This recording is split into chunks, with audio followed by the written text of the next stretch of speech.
Good day, YouTube friends. Little update on my machine. It'd be a year in April. We're in January now.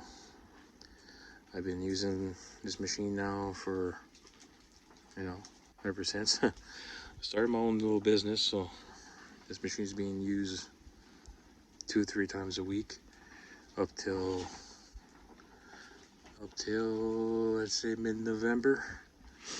I got it parked since because the ground's frozen. I can't do nothing with this. It's a pretty small machine. So there's a side panel there, and I'll come back at that. So issues, it got a bit of issues with it. You gotta expect it from a machine so cheap. I did some stuff to it to kind of help it. So hose protectors, that's a must. You're rubbing against the boom all the time. I put some up there and some at the bottom down there. So one major issue that'll need to be addressed probably next year. All these pins starts to be quite loose. So obviously the metal's not as strong as or better quality than an older machine or brand new machine. So that's one issue. Second issue, I caught a rock on the thumb. It bent it. No biggie, can take a bar and put it back straight again, right? But I mean, just to show the quality. The bucket itself, never had any issues with the bucket. I bought the quick hitch and the quick hitch bolt. I had this replaced, I think 3 times now. Keep snapping in the middle. So that's when, I'm just saying stuff like this so you guys know. So if you buy it, one thing I did is switch these teeth was the other way around. So you had the thick part in the back of the bucket. I turn it around because I find that it takes better scoops. And it leaves your trench flat. You don't have the teeth marks in the bottom of your trench all the time. And if you're an operator, you know yourself that if you rub the back of your bucket on the ground each time you do a scoop, well, you're not using the bucket properly. It's come with experience too when you buy a machine like this. The easier you work at it, you take your time and you watch for stuff like that, not rubbing the back of your bucket or jerking the machine all the time. It saves on your pins and stuff, on your maintenance and wear and tear. Where do I go next? The hydraulic lines, I had one burst in this area. It was actually for the swing, which I didn't use a swing, it just blew up while I was operating it. And I have one issue, I never solved that yet. Is this, I believe, is this track or the other side? One side, I'm not sure which side. It always come off. I tried to put it right tight, I tried to put it loose, I tried everything, and it still comes off. And one thing I kind of noticed, if the machine's not perfectly flat, it will come off. The reason why I got a feeling is because you got these 2 rollers in the bottom, and I think it might need another one in the middle. That might be the issue, but I could be wrong. And the other thing is the track is pretty thin, so it's very flexible. So if you stand on the rock, it might rock your track on one side and get through the sprocket and just, takes it off the sprocket. Those are the 2 things I think that might be the issue. I don't think it's an issue of not being tightened properly. I think it's just a design flaw. Where do I go next? The canopy, the roll cage is not on it now because of, where I parked it for the winter. It makes it too tall.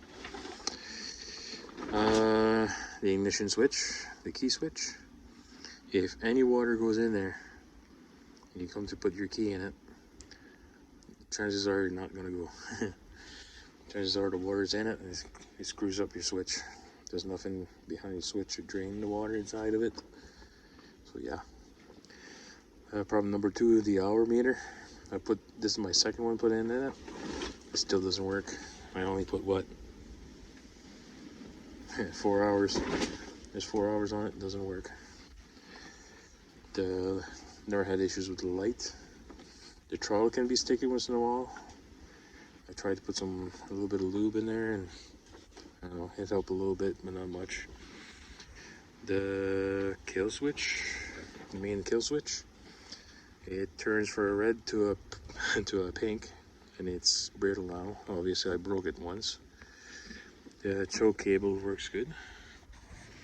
The seat, if you're a heavy guy like me, I'm what, 230 pounds or so. I don't know if you can see it, it's all bent.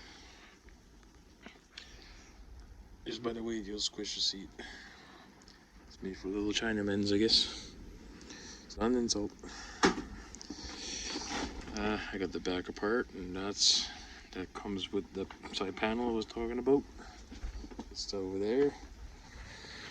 I got an issue with the ignition now. I can turn on the machine, but I can't turn it off with the switch. I gotta go to the coil and pull the wire off the coil. I tried bypassing the oil sensor, and that's not the issue either. So now I'm not sure where to go with it. I don't know if it's an issue where the starter is or the ignition switch, because I did change the ignition switch a few times. I think this is my fourth one. Like I said, it's an issue. It's not like you can park the machine out inside of a building all the time. You gotta do a job somewhere, and the machine gotta stay outside, right? On some jobs. So yeah, that's the issue he's got right now. It runs, it's just I can't turn it off with the key. So yeah, do I like the machine? I still do love the machine. The only thing the advice I would have at this point would be, don't buy the machine expecting having no issues with it. Like I said, I worked one summer with it, and I had quite a bit of issues with it. It's good for personal use. I use it as business right now. It still does a job. I don't really charge by the hour because it's not really reliable enough. So if I do by the job, I feel more of a safety, more certain the job's going to be done for the prices, you know what I mean? Whatever. That's another topic. But yeah, and I got the auger for this machine. That's another issue I have. It works good, but the only issue is your auger, right? Your cutting edge in the bottom. You got two cutting edge. It's just a piece of steel. There's no reinforcement or nothing. It just bends over, flops over. So it needs some work there too. I need to reinforce it, get it welded. Other than that, no issues with the bucket. I got no issues with the rake. And I got a ditching bucket that's 3 feet wide, which I have no issues with it either. The only issue I got, well, it's not really an issue, but the 3 feet bucket, I would only suggest it to use it for backfill. I wouldn't dig with it, because I got the feeling that's why I got issues with my pins. It's too big of a bucket for the size of the machine, so I would keep that in mind. But yeah, till now, I still like my machine, but now that I got my own business, I will change machine this year, or hopefully by next year I'll have something else. So yeah, hopefully this helped you guys, and you know, just something to think about. I got another video on this machine as well when I fairly got it new. So you guys will see the difference from then and now. You know what I mean? Anyways, that's all I got for you guys.